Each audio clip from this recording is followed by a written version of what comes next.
안녕하세요. 크립토TV입니다.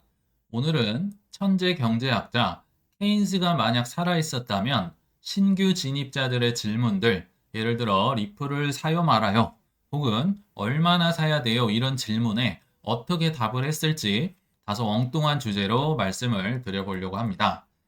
뭐 아시겠지만 한 번쯤 들어보셨을 겁니다.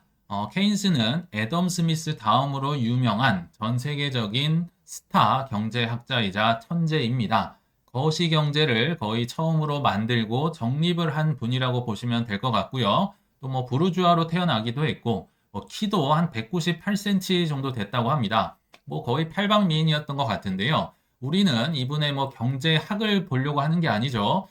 이분의 또 다른 특기가 있었으니 바로 주식 투자에 놀라운 실력을 갖고 있었다고 해서 오늘은 그에 대한 투자 공식을 좀 배워보려고 하는데요. 일단 케인스는 1983년이 아니고요. 1883년, 무려 140년 전에 태어났던 영국 사람입니다. 그래도 말 나왔으니까 이분의 핵심 이론, 케인스 이론을 한마디로 정의를 한다면, 자, 불황이 오면 정부가 지출을 늘려서 수요를 높여서 해결을 할 수 있다. 정부의 역할론을 굉장히 강조했던 분입니다. 근데 이게 초기에는 인기가 없었다고 해요. 그러다가 이제 대공황을 맞고 뭐 오일 쇼크를 맞고 또 서프라임 모기지 사태나 최근에 팬데믹까지 이런 걸 거치면서 지금까지도 수많은 전 세계 정치인들의 사랑을 받고 있죠. 왜냐하면 정부가 지출을 늘리면 이런 공약을 하면 사람들이 열광을 하기 때문에 지금까지도 엄청난 인기가 있는 이론이라고 보시면 될 것 같습니다. 자, 근데 이게 중요한 게 아니죠. 자, 이분의 투자 실력이 얼마나 대단했는고 하면요. 전 세계 경제학자를 통틀어서 2등이라고 하면 좀 섭섭하지 않았을까 생각이 들 정도입니다. 이분이 벌었던 당시에 이제 수익이 현재 시세로 하면 약 430억 원, 달러로는 3천만 달러 정도였다고 합니다. 어마어마한 돈이잖아요. 근데 이게 더 빛을 발한 이유는 아까 말씀드렸지만 이분은 팔방미인이었습니다. 여기저기서 많이 부르기도 하고 재능이 많았거든요. 그래서 문화나 예술적으로도 굉장히 활발한 교류를 했었고요. 교수님도 열심히 하셨었고, 또 공무원도 뭐 2등으론가 들어가서 일도 열심히 했었고, 영국은행 이사도 했었고, 뭐 보험사의 CEO도 했었고, 5만 가지 뭐 고문 역할부터 5만 가지를 많이 하시는 와중에 취미로 했던 게 주식 투자라고 합니다. 취미로 했는데 이 정도면 본업으로 투자했으면 뭐 워런 버핏 비슷하지 않았을까 이런 생각이 들더라고요. 그런데 하나 아실 거는 이런 엄청난 성공을 거두신 분들은 항상 초기에 실패를 한 경험이 있습니다. 이거는 예외가 없는 것 같아요. 왜냐하면 보통 이분들처럼 천재적인 분들은요, 좀 고생 덜 하고 지름길로 가는 길 없을까? 이런 걸 찾는 게 일반적인데, 초기에 케인스도 그랬다는 겁니다. 무슨 얘기냐? 초기 투자 스타일이 타이밍 투자, 워낙 눈치도 빠르고 똑똑하니까요. 남들보다 조금 빨리 들어가서 조금 빨리 빠져나오면 된다. 요런 이제 타이밍 투자를 했다고 하거든요. 이거를 두고 이제 의자 뺏기 게임이다. 주식은 이런 표현까지 썼다고 하거든요. 자, 그러나 그도 실패를 했을 때가 있었으니 바로 1929년 대공황이었습니다. 그냥 뭐 빡 맞아버린 거죠. 보통 이분의 스타일로 하면 최소 몇 달 전쯤에 냄새를 맡고 싹 빠졌어야 되는데 이분도 그러질 못했다는 겁니다. 그래서 당시에 4.4만 파운드의 재산이 무려 8천 파운드까지 그냥 얼핏 봐도 5분의 1 토막도 더 난 거잖아요. 뭐 코인 저리가를 할 정도로 어마어마한 하락률을 기록하면서 그때 확 깨달았었다고 합니다. 사실 저는 이번 영상에서 가장 중요한 부분인 것 같은데요. 이렇게 큰 실패를 하고 그냥 똑같이 실패한 채로 학습을 예전 걸 그대로 하면서 살든지 아니면 완전 파고들면서 공부를 하면서 내 다시는 실패하지 않으리, 파산되지 않으리 하면서 뭔가를 깨닫는 분, 아, 타이밍 투자 이게 할 게 못 되는구나, 내게 잘못됐다는 걸 인정을 하고, 자, 이분은 천재니까 공부를 넘어서 투자 공식을 실제로 만들었다고 하거든요. 그래서 여기에 대해서 한번 제가 말씀을 드려보려고 하는데요. 참고로 케인스도 이용을 했고 워런 버핏도 즐겨 사용하는 두 가지 투자 공식이 있다고 합니다. 근데 하나 아쉬운 건 무려 100년 전의 공식이기 때문에 현재와 조금 안 맞을 수도 있겠지만 그러나 또 한편으로 보면 사실 현재나 100년 전이나 200년 전이나 투자자들의 심리는 결국 변하지 않잖아요. 그래서 배울 점이 있겠다 싶어서 제가 한번 소개를 드려보겠습니다. 흔히 신입자들, 신규 진입자들이 듣는 말이 있죠. 리플 좋대, 테슬라 좋대, 엔비디아 좋대. 보통은 어마어마하게 폭등한 자산에 소문을 듣습니다. 그러면 두 가지 고급 질문이 나옵니다. 첫 번째, 사요 말아요. 그리고 두 번째, 산다면 내가 몇 퍼센트 정도 비중으로 사야 되느냐. 왜냐면 뭐 사요는 여기 나왔죠. 이미 답이 정해져 있으니까. 자, 사요 말아요. 몇 퍼센트 사. 이 고급 질문에 케인스가 고급적으로 이제 답을 했었다고 해서 거기에 대해서 한번 여러분도 적용을 해보시면 좋을 것 같은데 단 가정이 있습니다. 좀 많이 어렵긴 하지만 대략적인 상승 확률과 현재 시점에 하락 확률을 안다는 전제가 깔려 있어야 이게 계산이 가능하다는 거. 이게 이제 이런 걸 계산을 객관적으로 하는 것도 사실 능력일 수가 있다 생각이 들거든요. 자, 예를 한번 들어보겠습니다. 리플도 좋고요. 솔라나도 좋고, 제가 리플 예를 자주 들어볼 텐데, 자, 현재 기준 시점으로 상승 확률 60%, 하락 확률 40%, 투자를 해야 될까요? 말아야 될까요? 당연히 투자하는 게 나아 보이죠. 그러나 굉장히 똑똑한 케인스랑 워런 버핏 같은 분들은 그게 다가 아니다. 기대값을 확실하게 계산을 한 후에 투자를 할지 말지를 결정하겠다라고 했다고 합니다. 그래서 그게 어떤 건지를 한번 살펴보면요. 자, 편향되지 않은 객관적인, 근데 이걸 누가 사실 계산을 해주진 않죠. 내가 계산을 한 이 기대값으로 한번 공식에 적용을 해본 다음에 투자 여부를 결정해야 되지 않을까 생각이 드는데요.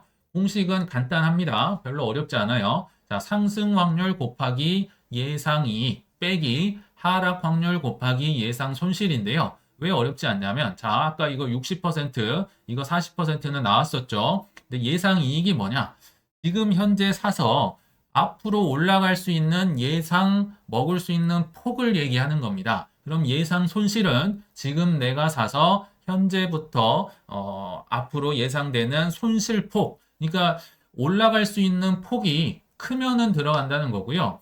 예상할 수 있는 손실폭이 너무 크다. 그러면 들어가면 안 되겠죠. 예를 들어 1,000원 먹으려고 들어가는데 이 폭이 한 5,000원이다. 그럼 안 들어가는 게 맞다는 얘기죠. 그리고 우리가 이 공식을 모르더라도 사실 비트코인에도 이게 적용이 되는 거거든요. 대다수가 지금 비트코인을 사지 않는 이유가 상승 확률 높은 건 다 알고 있습니다. 근데 조금 더 뭐 그거 올라봤자 뭐 1억 5천이 2억 되고 뭐 해봤자 얼마나 먹겠어. 이런 것 때문에 비트코인을 투자하지 않는다. 우리는 이 공식을 몰라도 사실은 적용을 하고 있는 거죠. 자, 리플을 한번 예로 들어볼 건데요. 완전히 주관적인 엉망인 숫자라고 보셔도 좋을 것 같아요. 그냥 저의 생각이니까요. 자, 상승 확률 60% 나쁘지 않겠죠? 현재 뭐 대략 최근 기준으로 생각을 해봤거든요. 하락 확률은 당연히 40%겠죠. 근데 올라갈 수 있는 향후 예상폭 1,000원으로 대충 맞춰봤습니다. 자, 1,000원이 중요한 게 아니에요. 중요한 건 비중인데요. 비율. 자, 예상되는 손실폭 아래로 한 2,000원을 잡아봤는데 무슨 얘기냐? 1대 2 정도는 봐야 된다는 얘기를 드리는 겁니다. 이게 10,000원이면 이게 20,000원이 된다. 뭐 이런 뜻이거든요. 자, 뭐 반론이 있을 수도 있지만 제가 왜 이런 표현을 썼냐면 너무 최근에 급등이 나왔었잖아요. 급등이 나온 상태에서 더 올라갈 폭을 높다고 하는 게 좋을까요? 아니면 떨어질 폭이 많다고 하는 게 좋을까? 저는 그래서 이 정도 1대2 비중이 합리적이다 생각이 들고요. 또 다른 근거를 한번 들어보자면 지금까지 리플은 7년간이나 엄청난 기회를 줬었습니다. 18년, 19년, 20년, 21년 초까지도 요거 300원짜리였습니다. 계속 150원, 200원, 300원, 200원, 300원, 400원 여기만 왔다 갔다 했었고요. 22년, 23년, 24년 마지막에 휘몰아치기 전까지 요거 600원짜리였어요. 보시면 400원, 500원, 600원, 700원, 600원, 700원 계속 왔다 갔다. 이때 당시에 보면요. 예상 이익이 어마어마했었겠죠. 뒤에 한번 예시를 들어볼게요. 그러니까 이렇게 완전 뭐 죽은지 살았는지 몰랐을 때 되는 예상 이익이 훨씬 높은데 반대로 지금 뭐 4,000원, 5,000원 막 이렇게 된 상태에서 더 더 오를 것이다. 상승 확률은 저도 높다고 봅니다. 그러나 먹을 수 있는 폭은 아마도 많이 작아져 있겠다. 이게 이제 이 케인스 이론에 따르면 뭐 이런 방식으로 이제 계산을 했었다고 합니다. 그래서 요거 한 60%, 40%, 1,000원, 2,000원을 적용을 해보면요. 계산을 해보면 마이너스 200원이 나오거든요. 자, 이 기대값이 플러스면 투자를 해도 된다고요. 케인스에 따르면 마이너스면 투자를 하면 안 된다는 겁니다. 상승 확률이 높아도요. 아래로 떨어질 손실 확률이 이 폭이 더 많다. 위험하다는 거죠. 이 운 나쁘게 40% 나왔는데 그럼 요게 나오면은 당연히 엄청난 손해를 볼 수 있겠다는 거죠. 자, 반대로 생각을 해보겠습니다. 아까 잠깐 말씀드렸지만 불과 그냥 뭐 한 6개월 전으로만 돌아가 보겠습니다. 이 과거의 리플 1년도 아니에요. 뭐 한 4, 5개월 뒤로만 들어가 보더라도 상승 확률 뭐 객관적으로 말씀드릴게요. 10%뭐 보신 분들 많이 있었을 거예요. 그쵸? 대다수가 아니라고 했으니까 10% 혹독하게 그냥 평가를 해봤습니다. 그러나 이 사실 10%도 안 될 것 같은데 이 10%도 안 되는 분들이 봤던 기대치가 뭐 어느 정도인지 아십니까? 뭐 많이 보는 분들은 뭐 3만 원, 5만 원, 10만 원, 이 말도 안 되는 소리 하고 있네. 그런 소리를 꿋꿋하게 듣고 자라신 분들이 지금 그 과실을 저는 맺었다 생각이 드는데 저는 그냥 객관적으로 그때 당시도 한 5천 원 정도라고 가정을 해보겠습니다. 꼭 맞다는 게 아니라 10% 확률이긴 한데 5천 원 정도는 그래도 오를 수 있다. 근데 반대로 뭐 하락 확률 90% 이건 뭐 다 죽었다고 보는 게 맞는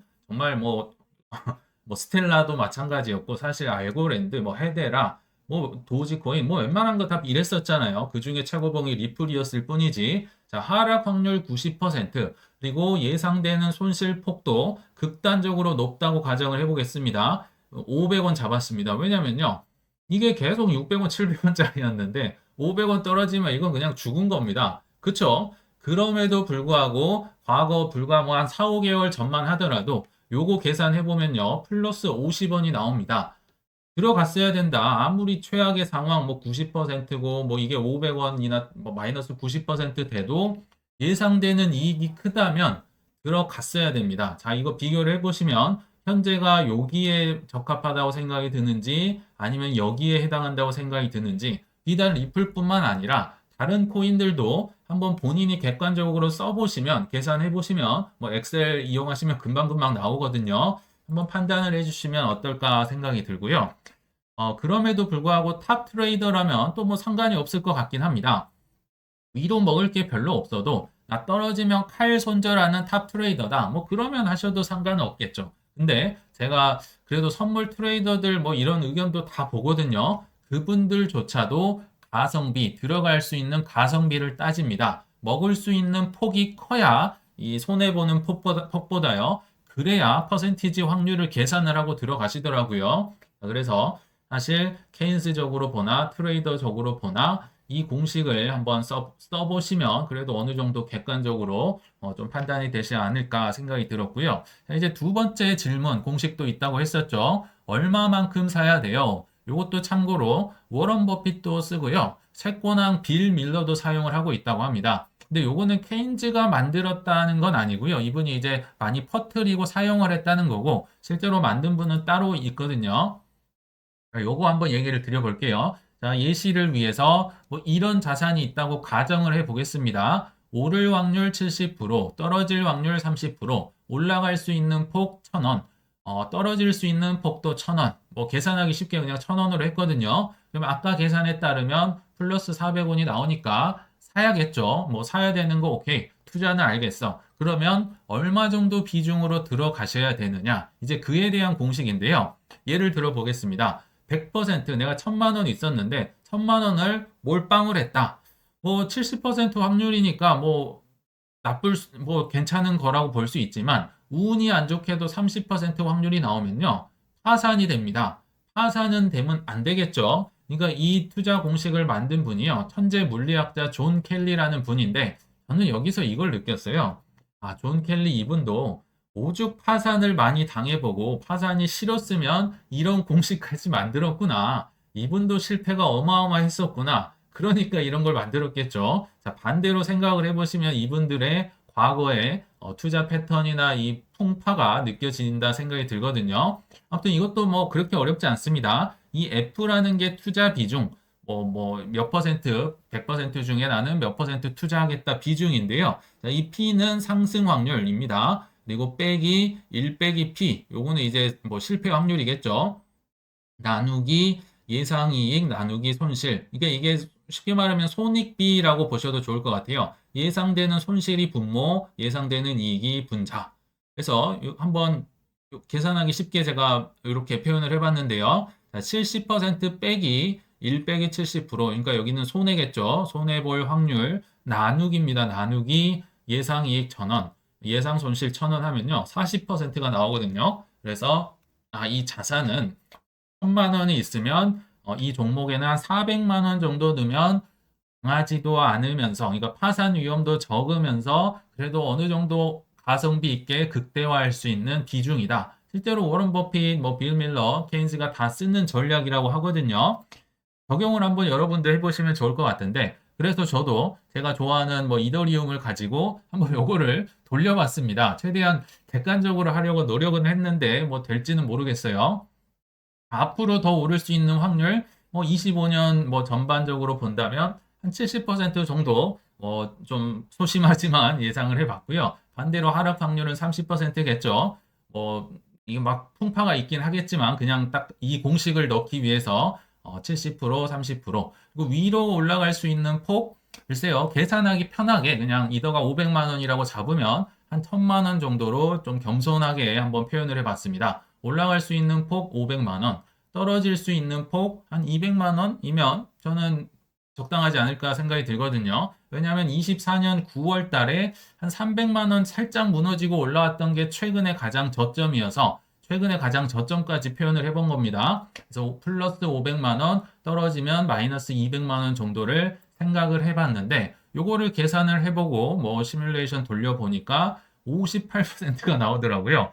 와, 이거 58%면 이 전체 비중의 58%면 엄청 많은 거죠. 제가 비트랑 이더를 막 50% 정도 하셔야 된다 얘기를 했는데 제가 좀 부족했나 봅니다. 이 계산에 따르면. 아무튼 재미로라도 이 계산에 따라서 한번 객관적으로 본인이 투자할 것을 좀 계산을 해보시면 어떨까 생각이 들었습니다. 이제 마지막으로 결론에 왔는데요. 제가 이런 이게 그 부의 인문학 거기에 보시면 이분 관련된 내용이 많이 나와 있거든요. 근데 케인스 그가 알려주는 가장 첫 번째 투자 원칙이 있습니다. 사실 투자 공식도 있고 여러 가지 얘기를 많이 하는데 그 중에 처음으로 알려주는 이제 질문이 결국은 이 얘기더라고요. 소수의 투자자 편에 서라 하면서 요약만 간단히 해보자면 모두가 투자 대상의 장점에 동의하고 있다면 그 자산은 지금 너무 비싸져서 매력이 없어질 수밖에 없다라고 하네요. 그래서 타인의 동의도 얻고 싶고 이게 심리적인 안정감이죠. 다들 좋다고 하니까 타인의 동의도 얻고 싸게 살 수 있는 방법 그런 건 없다라고 하네요. 즉 뭔가 하나를 포기하라는 말인데요.